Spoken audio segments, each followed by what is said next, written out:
अस्सलाम वालेकुम बच्चों, कैसे हो आप लोग। तो आज के अपने इस फिजिक्स के लेक्चर में हम लोग डिस्कस करने वाले हैं image location by spherical formula. यानी स्फेरिकल फार्मूला की मदद से हम लोग जानने वाले हैं इमेज की पोजीशन। तो जिस तरह से बच्चों आप लोगों को इल्म है कि अपने प्रीवियस लेक्चर में हम लोग स्फेरिकल मिरर्स को अच्छे से डिटेल से डिस्कस कर चुके हैं। अगर आप लोग वो लेक्चर सुन चुके हो तो बहुत अच्छी बात है। अगर आप लोगों ने वो लेक्चर अभी तक नहीं सुना तो मैं डिस्क्रिप्शन में लिंक डाल देता हूं, आप लोग स्फेरिकल मिरर वाला जो हमारा लेक्चर है उसको जरूर सुनिएगा। उससे आप लोगों की स्फेरिकल मिरर से मतलब का जो बेसिक है वो क्लियर हो जाएंगी, यानी वो आपको अच्छे से समझ आ जाएगी। अब बच्चों हम लोग बात करने वाले हैं image location by spherical formula.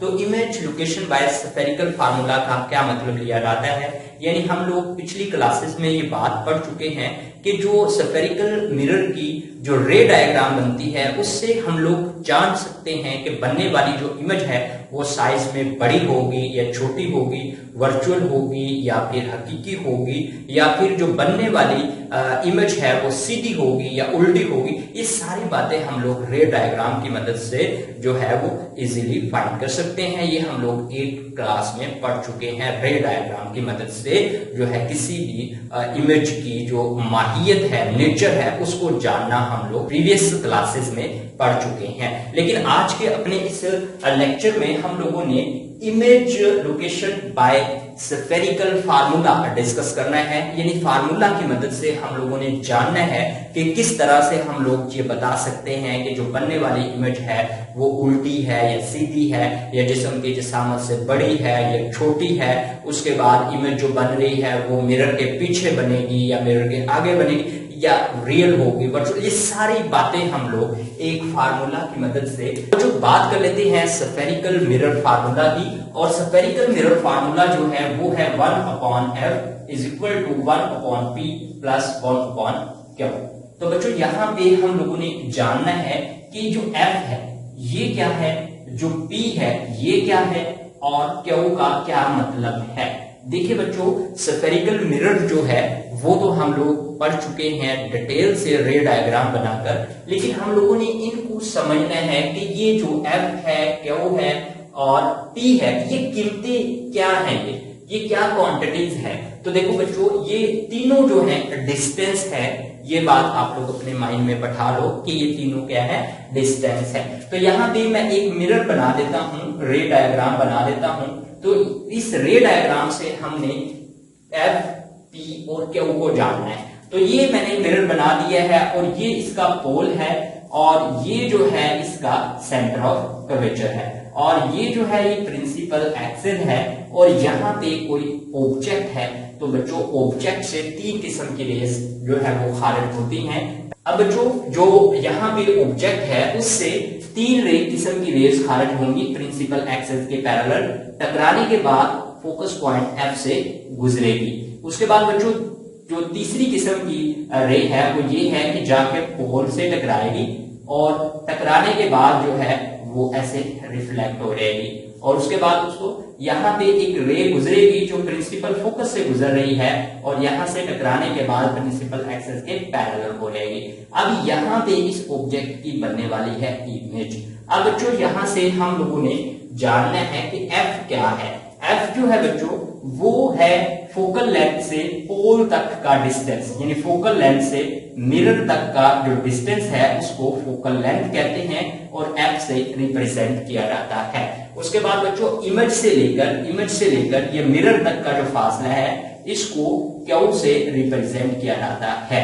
ये वाला q जो है, जो दोस्तों ऑब्जेक्ट से लेकर मिरर तक का ये वाला फासला है इसको p से रिप्रेजेंट किया जाता है। आई होप बच्चों आप लोग अच्छे से समझ चुके हो कि f फोकल लेंथ है और जो p है वो मिरर से ऑब्जेक्ट तक का फासला है, q जो है मिरर से इमेज तक का फासला है। अब बच्चों हमने ये तो रे डायग्राम बना के जाना है इन कीमतों को, लेकिन इस फार्मूला में हम लोग कोई भी प्रॉब्लम होगी इनमें हम लोग जो है फोकल लेंथ की कीमत हम दर्ज करेंगे। उसके बाद जो है वो जिस्म से फासला जो t है मिरर का जिस्म से फासला उसकी कीमत दर्ज करेंगे। इमेज तो हम लोग कोई दो जो है प्रॉब्लम में गिवन होंगे, डिस्टेंस फोकल लेंथ गिवन होगी या इमेज से मिरर का फासला गिवन होगा, तो हम लोग इसमें कीमतें दर्ज करके हम लोग को एक क्वांटिटी जो है यानी एक लेंथ जो है वो निकाल लेंगे। तो उसके बाद बच्चों मैंने यहाँ पे एक टेबल बनाना है। टेबल है साइन कन्वेंशन। अब बच्चों हम लोगों ने साइन कन्वेंशन में क्वांटिटी लेनी है, क्वांटिटी लेनी है हमने। इस टेबल में देखना है कि कौन कौन सी क्वांटिटी है। उसके बाद व्हेन पॉजिटिव यानी कब पॉजिटिव होगी, ठीक है, जब पॉजिटिव होगी तो कब कैसी होगी इमेज, और व्हेन नेगेटिव यानी जब नेगेटिव होगी उस वक्त कैसी होगी, वन नेगेटिव। तो बच्चों ये टेबल आप लोगों ने जो है अच्छे से समझना है। क्वांटिटी जो है वो बच्चों डिस्टेंस है, डिस्टेंस ऑब्जेक्ट डिस्टेंस है, ऑब्जेक्ट डिस्टेंस ये पहली क्वांटिटी है और इसको टी बोला जाता है, ठीक है। अगर बच्चों ये पॉजिटिव होगा, पॉजिटिव, ठीक है, तो बनने वाली जो इमेज है वो क्या होगी, रियल इमेज बनेगी, ठीक है। अगर ये डिस्टेंस जो है वो नेगेटिव आ गया तो फिर क्या बनेगी, वर्चुअल इमेज बनेगी, ठीक होगी बात। यानी इस फार्मूला में हम लोग कीमतें दर्ज करेंगे और टी को फाइंड करेंगे। अगर पॉजिटिव आ जाती है टी की कीमत तो रियल इमेज होगी, अगर नेगेटिव आती है तो वर्चुअल इमेज होगी।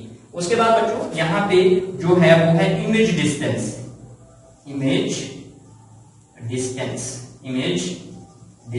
अब इमेज डिस्टेंस जो है वो क्यों है।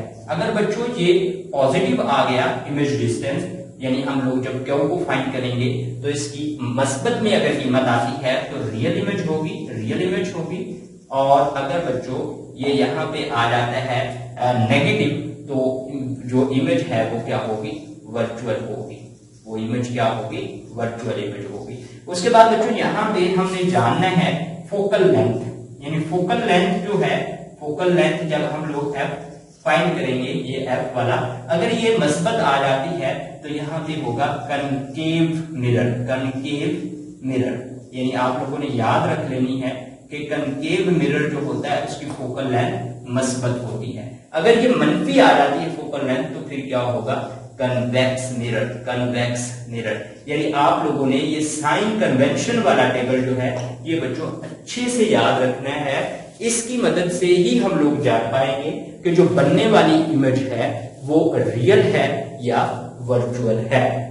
बच्चों हम लोग एक प्रॉब्लम हल करने वाले हैं और उस प्रॉब्लम में हम लोग ये जो है फार्मूला इस्तेमाल करेंगे, यानी स्फेरिकल मिरर फार्मूला, और हम लोग पता लगाएंगे कि जो बनने वाली इमेज है वो वर्चुअल है या फिर रियल है। तो कैसे बच्चों, हम लोग देखें, मान लो कि एक प्रॉब्लम है, कहते हैं कि हमारे पास एक कन्वेक्स मिरर है। कौन सा मिरर है, कन्वेक्स मिरर है, और उसके सामने एक जिस्म है, यानी कन्वेक्स मिरर के सामने एक जिस्म है, और कितनी दूरी पर है ये गिवन है, 66 सेंटीमीटर की दूरी पर है। यानी कन्वेक्स मिरर है और उसके सामने जो जिस्म है वो 66 सेंटीमीटर की दूरी पर है। तो कहता है कि अगर इस मिरर की जो फोकल लेंथ है वो 46 सेंटीमीटर हो, यानी फोकल लेंथ जो है वो क्या, 46 सेंटीमीटर, तो कहता है कि बताएं जो इमेज है, इमेज वो कहां पर बनेगी, यानी क्यू जो है वो कहां पर बनेगी। तो आप बच्चों देखें जो मिरर है वो कौन सा है, ये हमने देखना प्रॉब्लम में। वो गिवन है मिरर कन्वेक्स है। तो कन्वेक्स मिरर के केस में आप लोगों ने याद रखनी है ये बात, जो फोकल लेंथ होती है वो होती है मनफी। प्रॉब्लम में गिवन नहीं होगी, लेकिन आपने सोच के कीमत लगानी है। तो ये हमने फाइंड करना है, बहुत सिंपल है बच्चों। हम लोग ये फार्मूला लगा देंगे यहाँ पे, और ये मैंने मिरर फार्मूला लगा दिया है। अब इसमें हम लोग कीमत दर्ज करेंगे, ये होगी 1/46, और यहाँ पे बच्चों ये 1/66 और ये होगा 1/Q। अब 1/66 जो है ये बच्चों दूसरी तरफ जाएगा तो मनफी हो जाएगा, 1/46 मनफी 1/66 इज इक्वल टू 1/Q। अब बच्चों एलसीएम हम लोग ले लेंगे। हम लोग एलसीएम इस तरह से लेंगे कि 46 into 66 is equal to 1/Q। अब ये 46 इंटू 66 जो है, यानी ये 46 इंटू 66 जो है, इसको हम लोग 46 पर डिवाइड कर देंगे तो ये इससे कैंसिल हो जाएगा। यहाँ पे क्या बचेगा 66, तो 66 -1 से मल्टीप्लाई होगा तो -66 आ जाएगा। उसके बाद बच्चों हम लोग 46 इंटू 66 को 66 पर डिवाइड करेंगे, ये इससे कैंसिल तो 46 बच जाएगा। अब ये 46 1 से मल्टीप्लाई होगा तो यहाँ पे ये आएगा। उसके बाद बच्चों देखो यहाँ पे होगा 1/q और ये हो जाएगा बच्चों, इसको ऐड जब करेंगे 6 को 6 में ऐड करते हैं तो 12 आ जाता है, 10 और 1 12 जो है, यानी 112 -112। अब इन दोनों को हम लोग यहाँ पे मल्टीप्लाई कर देंगे। अब देखो बच्चों यहाँ पे हमको चाहिए क्यू की कीमत, और ये किसकी आ रही है, ये 1/q की आ रही है, तो हम लोग इसको उल्टा देंगे, यानी क्यू को हम लोग ऊपर ले जाएंगे और 1 क्या है नीचे आ जाएगा। तो यहाँ पे 46 इंटू 66 जो है ऊपर चला जाएगा और ये जो है मनफी, या यहाँ पे मनफी को ऊपर ही रहने दें और 1 1 2 1 2 जो है 1 1 2 जो है ये नीचे आ जाएगा। अब आपने कैलकुलेटर का सहारा लेना है और कैलकुलेटर से 46 को आपने 66 से मल्टीप्लाई करना है और 112 पर डिवाइड कर देना है। तो यहाँ पे जो जवाब आएगा वो आएगा 27 सेंटीमीटर, -27 सेंटीमीटर। अब देखो बच्चों यहाँ पे जो मनफी की अलामत है ये इस बात को जाहिर करती है कि जो बनने वाली इमेज है वो जो है वो क्या होगी, वो वर्चुअल होगी। तो किस तरह से वर्चुअल होगी, यानी हम लोगों ने एक कन्वेंशन जब टेबल बनाया था, साइन कन्वेंशन टेबल, तो उसमें ये जाना था कि अगर तो फोकल लेंथ मनफी होगी, ठीक है, तो फोकल लेंथ क्या होगी, मनफी होगी, तो कन्वेक्स मिरर से बनेगी और कन्वेक्स मिरर से हमेशा जो इमेज बनती है वो क्या होती है, वर्चुअल। और यहाँ पे मनफी की अलामत देखें, हमने कन्वेंशन जब टेबल देखा था उसमें देखा था कि इमेज डिस्टेंस क्यू जब मनफी होगा तो बनने वाली इमेज क्या होगी, वर्चुअल होगी। तो ये देखें कन्वेंशन, साइन कन्वेंशन टेबल देखें कितना इंपॉर्टेंट है। आप लोगों ने साइन कन्वेंशन टेबल जो है वो अच्छे से याद कर लेना है। तो दोस्तों थैंक यू फॉर वाचिंग। अगर आप लोग फर्स्ट टाइम हो हमारे इस चैनल पर तो इसको सब्सक्राइब जरूर कीजिएगा, बेल के बटन पर क्लिक कर दीजिएगा, वीडियो को लाइक और शेयर करना मत भूलिएगा। तो मिलते हैं नेक्स्ट वीडियो के साथ। नेक्स्ट वीडियो में हम लोग डिस्कस करने वाले हैं रिफ्रैक्शन को और हम लोग एग्जाम्पल से समझेंगे रिफ्रैक्शन को और उसके कवानीन को आने वाली अपनी वीडियो में। अगर आप लोग फर्स्ट टाइम हो तो चैनल को सब्सक्राइब कर दो, तो हमारी आने वाली जो अपकमिंग वीडियो है वो आप लोगों को उसी वक्त मिल पाएगी जब आप लोग हमारे चैनल को सब्सक्राइब कर दोगे। ओके दोस्तों, अल्लाह हाफिज, बाय बाय।